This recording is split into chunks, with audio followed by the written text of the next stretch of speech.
کیا فرق ہے؟ جسم اور روح میں جان اور روح میں ان کا سوال یہ ہے کہ جان اور روح میں کیا فرق ہے؟ روح جو ہے وہ امر اللہ ہے، اللہ نے پہلے جسم بنایا اور پھر یہ کہا کہ میں نے اس میں اپنی روح پھونکی، تو روح جو ہے وہ اللہ کا حکم ہے، اللہ نے اپنی تمام تر صلاحیتوں کا مظہر جو ہے وہ انسان کو بنا کے اس کے بعد اس میں اپنی روح پھونکی۔ روح کو آپ یہ سمجھیں کہ جیسے موبائل ہے نا، اس میں آپ ریچارج کراتے ہو، اگر ریچارج ختم ہوا موبائل ڈیڈ ہے۔ تین چیزیں ہیں موبائل میں، ایک بیٹری، ایک موبائل کی باڈی اور ایک ریچارج۔ اگر بیٹری نہیں ہے تو نہ روح کام کرے گی، نہ جان نکل گئی تو روح واپس اللہ کے پاس اور جسم یہاں مٹی میں مل جاتا ہے۔ تو روح ایک آسمان سے آئی ہوئی چیز ہے اور جسم جو ہے وہ مٹی سے اللہ نے پیدا کیا، مٹی سے جسم کو پیدا کر کے اس میں روح ڈالی تو آسمان سے آئی تھی۔ تو یہ بالکل مختلف چیزیں ہیں۔ روح ہمیشہ زندہ رہے گی، اسی کا حساب ہونا، جسم یہاں مٹی میں مل کے ختم ہو جائے گا۔ اچھا، جو آیت ہے یار عیسیٰ علیہ السلام کے بارے میں اکثر علماء کا اس پہ اتفاق ہے کہ ہمارے نبی سے قریب جو علم ہے وہ حضرت عیسیٰ کا ہے، کیونکہ وہ قریب ہیں، قریب تر ہیں، لیکن عیسیٰ علیہ السلام ابھی بھی آئے ہیں ایک امتی کے حیثیت سے۔ تو حضور کا ایک مرتبہ یہ بھی ہے کہ سب سے زیادہ علم دیا گیا حضور کو، ہمارے نبی کو صلی اللہ علیہ وسلم۔ تو حضرت عیسیٰ علیہ السلام جو آگے حدیث سے بھی سب پڑھیں گے، قرآن شریف بھی پڑھیں گے ماشاء اللہ، تو ان کا علم تو حضور کے علم کے برابر ہو جائے گا؟ کیسے ہو جائے گا؟ ان کا سوال سمجھ گیا بھائی؟ ان کا سوال یہ ہے کہ عیسیٰ علیہ السلام پہلے نبی، اس کے بعد پھر اب حضور کے امتی آئیں گے تو وہ نبی کا علم اور پھر ایک امتی کا علم جو آگے وہ حدیث قرآن پڑھیں گے تو نبی سے بڑھ جائے گا، معاذ اللہ نہیں بڑھے گا۔ آپ یہ ایک حدیث میں آپ کے حدیث قدسی نہیں بلکہ حدیث یہ ہے، نبی اکرم صلی اللہ علیہ وسلم نے بات فرمائی ایک بار جبرائیل علیہ السلام کو کہ جب ابھی دنیا جو ہے وہ بننے کے مرحلے میں تھی، مطلب اس سے بھی 50,000 سال پہلے اللہ نے مجھے بنا دیا تھا، میں تب بھی نبی تھا۔ حدیث سنی ہوگی شاید آپ نے۔ نبی اکرم صلی اللہ علیہ وسلم یہاں جو آئے ہیں وہ بہت سب سے آخری نبی بن کے آئے، لیکن سب سے اول نبی ہیں۔ تو تمام انبیاء کا جتنا بھی علم ہے وہ نبی اکرم صلی اللہ علیہ وسلم کو تھا، تمام شریعتوں کا علم۔ اللہ رب العزت نے جتنا علم دینا چاہا تمام نبیوں کو، ان سب کو جوڑ کے نبی اکرم صلی اللہ علیہ وسلم کو علم دیا، بلکہ اس سے بھی کہیں زیادہ۔ تو عیسیٰ علیہ السلام ہو، موسیٰ علیہ السلام ہو، ابراہیم علیہ السلام ہو، کوئی بھی، اور اس کا بہت بڑا جو مظہر ہے وہ یہ بات ہے کہ آپ دیکھیں کہ معراج سے واپسی پہ حضور صلی اللہ علیہ وسلم نے انبیاء کی جماعت کرائی اور انبیاء کا امام بنا دیا۔ اس کا مطلب جتنا بھی علم تمام انبیاء کو دیا گیا ان سب کا جز جو ہے وہ حضور صلی اللہ علیہ وسلم کی شریعت تھی، تو اس لیے زیادہ تو کسی کا ہو ہی نہیں سکتا۔ قرے کا ذکر آیا قرآن میں کہ آج بھی ثابت ہوتا ہے، کیسے کرے؟ ان کا سوال یہ ہے قرآن میں قرے کا ذکر ہے کہ آج بھی ہوتا ہے، کیا ثابت ہے؟ بالکل بھائی، نبی اکرم صلی اللہ علیہ وسلم کی بڑی سنتوں میں ہے کہ جب ازواج مطہرات کے ساتھ سفر میں جاتے تھے تو قرہ ڈالتے تھے، کس کو لے کے جاؤں؟ آج بھی آپ نے سنا ہوگا ایک قرے کی کمیٹی ڈلتی ہے، تو وہ رائٹ ہے آج بھی، اور وہ جائز ہے بالکل۔ ایک بولی کی کمیٹی ہوتی ہے وہ ناجائز ہے، لیکن ایک پرچی والی قرے کی کمیٹی ڈالی جاتی ہے بازاروں میں۔ وہ میں اپنی بات بتاؤں، ہم نے اپنی فیملی میں آج تک بنا قرے کے کوئی کام نہیں کیا، صرف اسی وجہ سے کسی کے دل میں کوئی شبہ نہ رہے۔ ہم سب بھائیوں نے ہمیشہ الحمدللہ قرہ ڈال کے فیصلہ کیا کہ کس کے حصے میں کیا چیز جانے والی ہے، تو آج تک کسی کو ایک دوسرے سے شکایت نہیں، صرف اسی قرے کی اللہ کی برکت کی وجہ سے۔ جو لوگ مر جاتے ہیں یعنی روح واپس چل جاتی ہے تو کیا دنیا میں واپس آئے گی وہ روح؟ ان کا سوال یہ ہے کہ جو لوگ مر جاتے ہیں ان کی روح چلی جاتی ہے، کیا وہ واپس آتی ہے؟ جس طرح سے کہا جاتا ہے آج کل معاشرے میں سنا ہوگا کہ فلاں مردے کی روح اپنی اولاد کو دیکھنے آ گئی، گھر کے حالات ہے، بالکل غلط بات ہے۔ سورہ مومنون ہے قرآن میں 23 نمبر سورہ، اس کی 100 نمبر آیت میں اللہ رب العزت نے بات کی کہ جو لوگ یہاں سے چلے گئے اب وہ واپس نہیں آ سکتے، ان کے بیچ میں ایک برزخ ہے، ایک آڑ ہے۔ جب موت ہوئی نا، موت کا ٹائم آیا تو یہ کافی لوگ کہنے لگے اللہ میں ایک موقع اور دے دے کہ ہم دوبارہ سے اچھے عمل کر لیں، تو اللہ نے کہا نا اب تو تمہارا ٹائم آ گیا، اب تو تمہارے قیامت کے بیچ میں برزخ ہے، اب کوئی موقع نہیں ہے۔ اسی لیے میں آپ لوگوں کو بار بار کہتا ہوں کہ یہاں ہمیں موقع ہے، دوبارہ ہمیں ایک بار روح نکلنے کے بعد کوئی چانس نہیں ملے، نہ کوئی مطلب واسطہ رہتا ہے روح کا اس دنیا سے، ان کی دنیا بالکل الگ ہے، ہماری دنیا بالکل الگ ہے، ان کا کوئی دخل اندازی یہاں نہیں ہے۔ کوئی اگر صرف فرض پڑھ دے تو کیا ٹھیک ہے؟ نماز کے بیچ میں سجدوں میں دعا کر سکتے ہیں؟ ان کا دو سوال ہیں، ایک تو یہ ہے کہ کیا اگر کوئی فرض پڑھ دے، مان لو جلدی ہے یا طبیعت بوجھل ہے یا دل نہیں لگ رہا نماز میں، تو کیا نماز ہو جائے گی؟ یہ سوال ہاں بالکل ہو جائے گی بھائی، کیونکہ اللہ نے نماز فرض کی ہے، اس کے بعد جو چیزیں ہیں وہ سب نفلی عبادت ہیں، وہ آپ کے درجے بلند کرائے گی، لیکن پاسنگ مارکس آپ کو نماز سے مل جائیں گے۔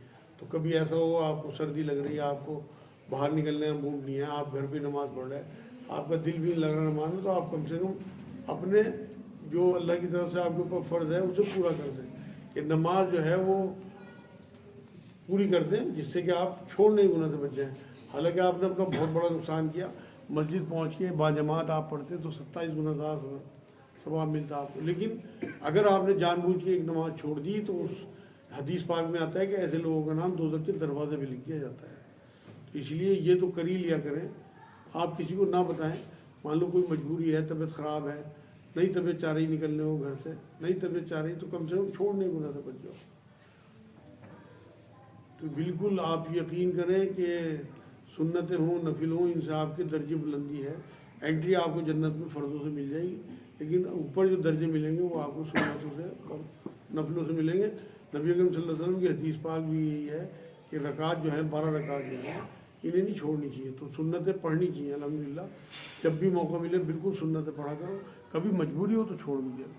اچھا، جیسے کہ جمعے کے روز خطبے سے پہلے پہنچنا ضروری ہے، اور کہتے ہیں کہ خطبے کی اذان کے بعد کوئی پہنچتا ہے تو ایسا ہے جیسے کہ ایبسینٹ لگ جانا، کیونکہ اب وہ خطبے کی اذان کے بعد پہنچتا ہے تو یہ نہیں ہے ایبسینٹ لگ جا، حدیث پاک یہ ہے، ان کا سوال سمجھ میں آ گیا؟ نبی اکرم صلی اللہ علیہ وسلم کی حدیث پاک یہ ہے کہ فرشتہ جو ہے نام لکھتا رہتا ہے نمازیوں کے، اور جہاں اس نے اذان کی آواز سنی وہ بیٹھ جاتا ہے رجسٹر بند کر کے۔ یہ نہیں ہے کہ اس کی ایبسینٹ لکھی جائے، بلکہ اس کی پریزنٹلی لکھی جائے گی۔ حاضر تو وہ ہو رہا، مگر وہ جو رجسٹر میں اس کا نام لکھا جا رہا تھا وہ نہیں لکھا گیا۔ تو اگر مجبوری نہ ہو آپ کی اور آخری نماز نہ ہو کسی مسجد میں شہر کی، تو آپ اس مسجد کو چھوڑ کے کہیں اور نماز پڑھ لیں، اگر آپ کی خطبے کی اذان نکل گئی۔ مطلب میرا اپنا معمول یہی ہے۔ تو اس لیے کیونکہ ہم جس علاقے میں رہتے ہیں الحمدللہ یہاں 15 منٹ 20 منٹ کے فاصلے پہ نمازیں ہوتی ہیں، تو آپ کو کہیں بھی جماعت مل جائے گی، تو اس لیے چھوڑ دیا کریں، کیونکہ یہ حدیث سے ثابت ہے کہ آپ کا نام رجسٹر میں نہیں چڑھا۔ ایک سوال یہ ہے، تقدیر کب لکھی جاتی ہے اور تقدیر کتنی طرح کی ہوتی ہے؟ ان کا سوال یہ ہے کہ تقدیر کب لکھی جاتی ہے اور تقدیر کتنے طریقے کی ہے؟ تقدیر تو بھائی ایک ہی طریقے کی ہے۔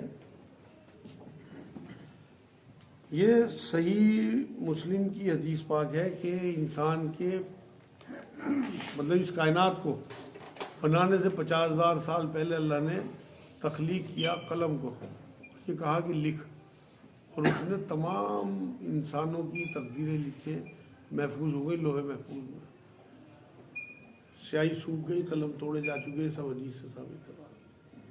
اب آپ نے ایک بہت مشہور حدیث سنی ہوگی کہ بچہ جب 4 مہینے کا ماں کے پیٹ میں ہوتا ہے تو ایک فرشتہ آ کے اس کی تقدیر لکھ جاتا ہے۔ وہ تقدیر نہیں لکھے جاتا، بلکہ اللہ کے حکم سے جو تقدیر لوہے محفوظ میں اس کی لکھی ہوئی ہے اس کا امپلیمنٹ کر کے جاتا ہے اس کی چپ میں، کہ یہ بندہ یہ وہ ہے جس کی تقدیر یہ لکھی ہوئی تھی وہاں، اور اب یہ جا کے دنیا میں کرے گا۔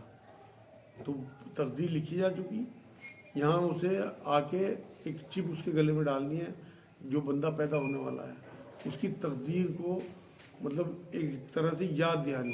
جیسے آپ یہ سمجھو کہ پہلے سے پیپر بن جاتے ہیں، کوئی ایگزام ہونا ہو، ٹیسٹ ہونا ہو، پیپر کو اس ٹائم تھوڑی دینے ہوتے ہیں، پہلے سے بنے ہوئے رکھے ہوتے ہیں، پیپر والے دن بانٹ دیے جاتے ہیں، چلو بچوں یہ تمہارا پیپر ہے۔ تو تقدیریں لکھی ہوئی ہیں اس کائنات کے بننے سے 50,000 سال پہلے، اس کے بعد اور اللہ کا ایک دن جو ہے وہ 1,000 سال کے برابر ہے، 50,000 سال گن لو، کتنے گنے نہیں جا سکتے، تب کی تقدیریں لکھی ہوئی ہیں۔